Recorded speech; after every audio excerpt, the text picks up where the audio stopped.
안녕하세요, 여러분. 오늘은 정말 흥미로운 주제로 여러분과 이야기를 나누고 싶습니다. 바로 우리의 삶이 몇 가지 간단한 법칙으로 설명될 수 있을까 하는 것입니다. 혹시 여러분은 삶이 무작위적이고 예측 불가능하다고 생각하시나요?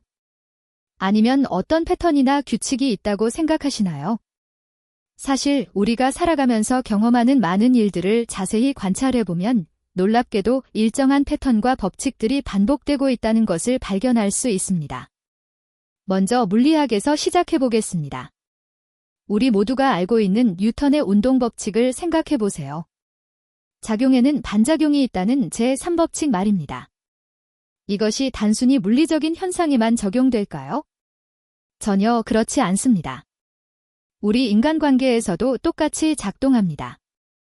누군가에게 친절을 베풀면 대부분의 경우 친절이 돌아옵니다. 반대로 적대적으로 대하면 적대감이 돌아오죠. 이것이 바로 인간관계의 작용반작용 법칙입니다. 그런데 여기서 더 깊이 들어가 보겠습니다. 심리학자들이 발견한 것 중에 호혜성의 원리라는 것이 있습니다. 사람들은 무의식적으로 받은 만큼 돌려주려는 성향이 있다는 겁니다. 이것은 진화 심리학적으로도 설명이 됩니다. 우리 조상들이 생존하기 위해서는 협력이 필수적이었고, 협력을 위해서는 서로에게 도움을 주고받는 시스템이 필요했던 거죠.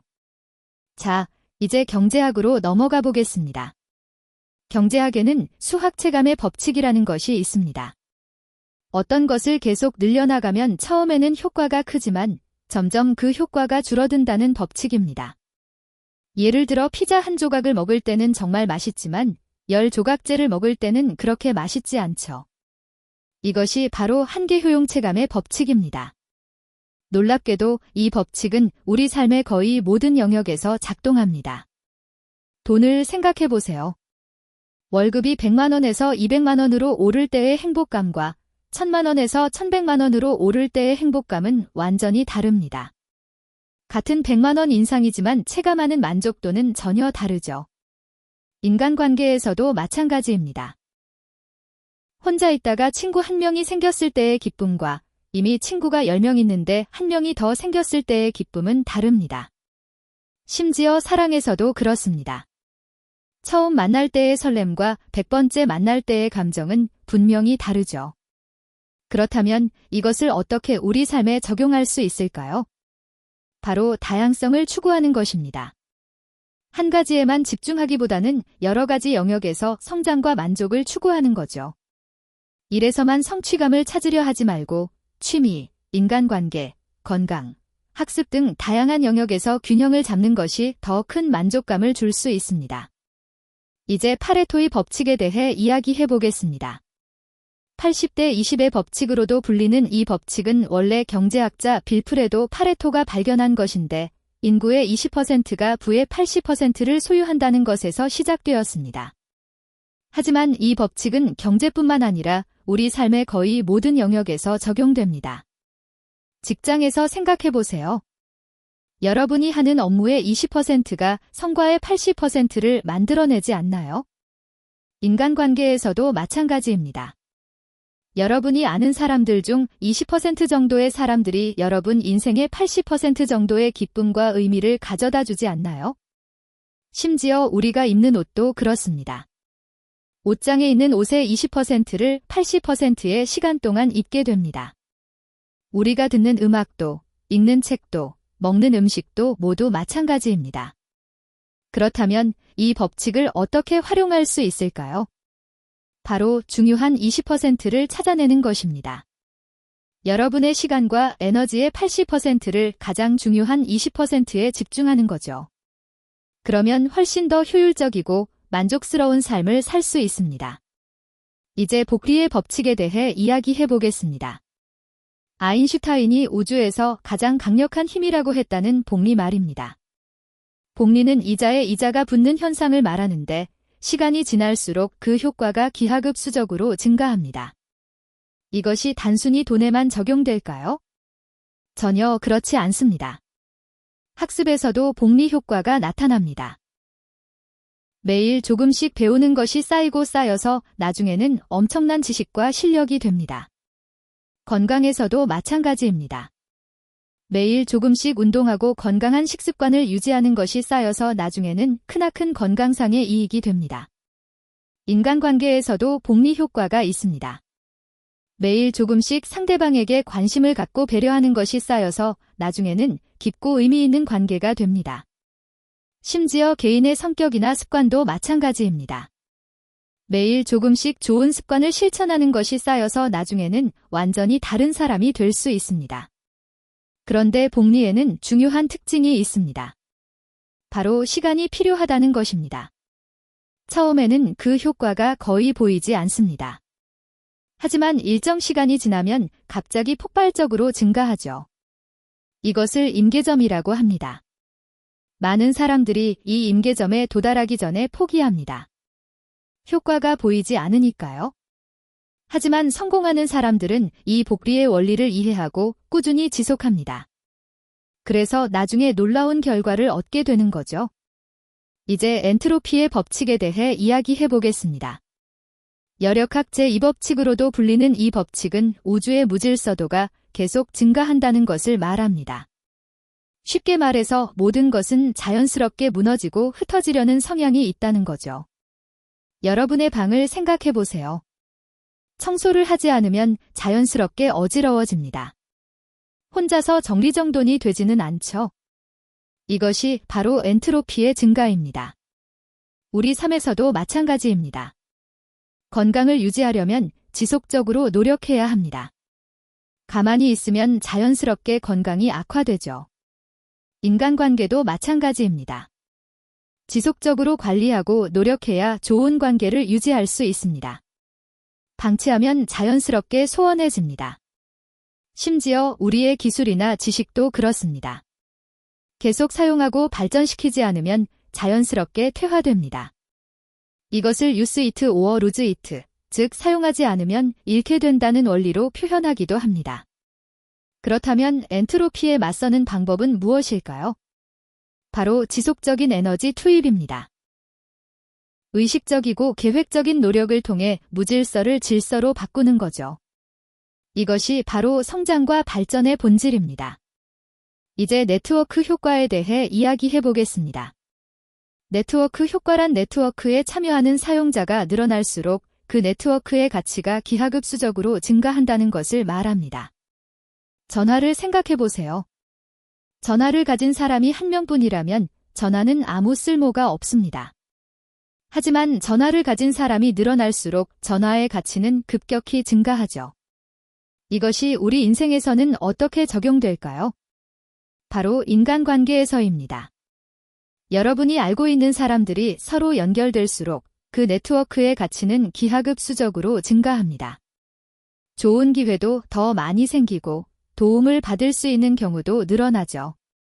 그래서 성공하는 사람들은 단순히 자신의 능력만 키우는 것이 아니라 인간관계의 네트워크를 확장하는 데도 많은 시간과 노력을 투자합니다. 이것이 바로 네트워킹의 힘입니다. 하지만 여기서 중요한 것은 진정성입니다. 단순히 이용하려는 목적으로 사람들과 관계를 맺으면 오히려 역효과가 날 수 있습니다. 진심으로 상대방에게 도움이 되고자 하는 마음으로 관계를 맺어야 진정한 네트워크 효과를 누릴 수 있습니다. 이제 확증 편향에 대해 이야기해 보겠습니다. 확증 편향이란 자신의 기존 믿음이나 가설을 확인해주는 정보만 선택적으로 수집하고 해석하려는 경향을 말합니다. 쉽게 말해서 자신이 믿고 싶은 것만 믿으려 한다는 거죠. 이것은 인간의 본능적인 경향입니다. 진화적으로 보면 빠른 판단과 결정이 생존에 유리했기 때문입니다. 하지만 현대 사회에서는 이런 확증 편향이 오히려 발목을 잡는 경우가 많습니다. 투자를 생각해 보세요. 자신이 산 주식이 오를 것이라는 정보만 찾아보게 됩니다. 떨어질 것이라는 신호는 무시하게 되죠. 인간관계에서도 마찬가지입니다. 상대방의 좋은 면만 보려고 하거나 반대로 싫어하는 사람의 나쁜 면만 보려고 합니다. 이런 확증 편향을 극복하는 방법은 의식적으로 반대 의견을 찾아보는 것입니다. 자신의 생각과 다른 관점을 적극적으로 탐색하는 거죠. 이것을 데벨즈 애드버키트, 즉 악마의 변호인 역할이라고도 합니다. 성공하는 사람들의 공통점 중 하나가 바로 이런 능력입니다. 자신의 생각이 틀릴 수도 있다는 것을 인정하고 지속적으로 새로운 정보와 관점을 받아들이려고 노력합니다. 이제 손실회피 편향에 대해 이야기해 보겠습니다. 행동경제학에서 발견된 이 현상은 사람들이 이득을 얻는 것보다 손실을 피하는 것에 더 큰 가치를 둔다는 것을 말합니다. 같은 크기의 이득과 손실이 있다면 손실로 인한 고통이 이득으로 인한 기쁨보다 약 2배 정도 크다고 합니다. 이것이 우리 삶에 어떤 영향을 미칠까요? 우선 새로운 도전을 주저하게 만듭니다. 실패할 가능성에 과도하게 집중하게 되거든요. 또한 현상유지 편향을 강화시킵니다. 변화로 인한 잠재적 손실을 두려워해서 현재 상황을 유지하려고 합니다. 투자에서도 마찬가지입니다. 손해를 보고 있는 주식을 팔지 못하는 경우가 많죠. 손실을 확정하는 것이 너무 고통스럽기 때문입니다. 반대로 수익을 보고 있는 주식은 너무 빨리 팔아버립니다. 수익을 확정하고 싶어 하거든요. 이런 손실회피 편향을 극복하는 방법은 장기적 관점을 갖는 것입니다. 단기적인 손실보다는 장기적인 성장에 집중하는 거죠. 또한 실패를 손실이 아니라 학습의 기회로 받아들이는 관점의 전환도 중요합니다. 이제 습관의 법칙에 대해 이야기해 보겠습니다. 신경과학자들이 발견한 것에 따르면 우리 뇌의 40% 이상이 습관적 행동에 의해 지배된다고 합니다. 즉, 우리가 의식적으로 결정하는 것보다 무의식적으로 반복하는 행동이 우리 삶을 더 크게 좌우한다는 겁니다. 습관이 형성되는 과정을 보면 신기한 점이 있습니다.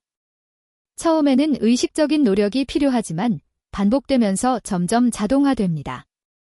결국에는 생각하지 않고도 자연스럽게 하게 되죠. 이것을 습관 루프라고 합니다. 습관 루프는 신호, 루틴, 보상의 3단계로 구성됩니다. 특정한 신호가 주어지면 자동으로 루틴을 실행하고 그 결과로 보상을 받게 됩니다.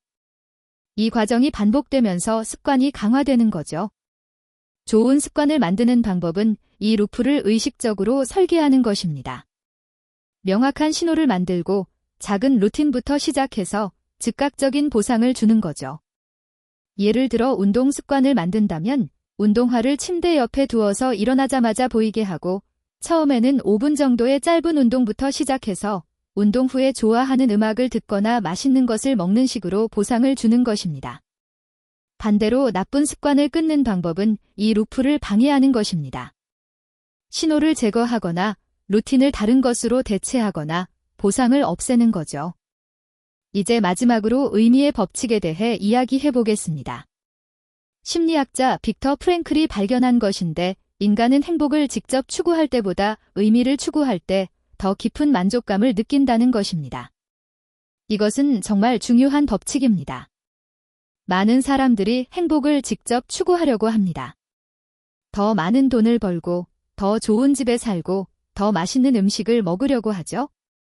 하지만 이런 것들로는 일시적인 만족감을 얻을 수는 있어도 깊은 충족감을 얻기는 어렵습니다.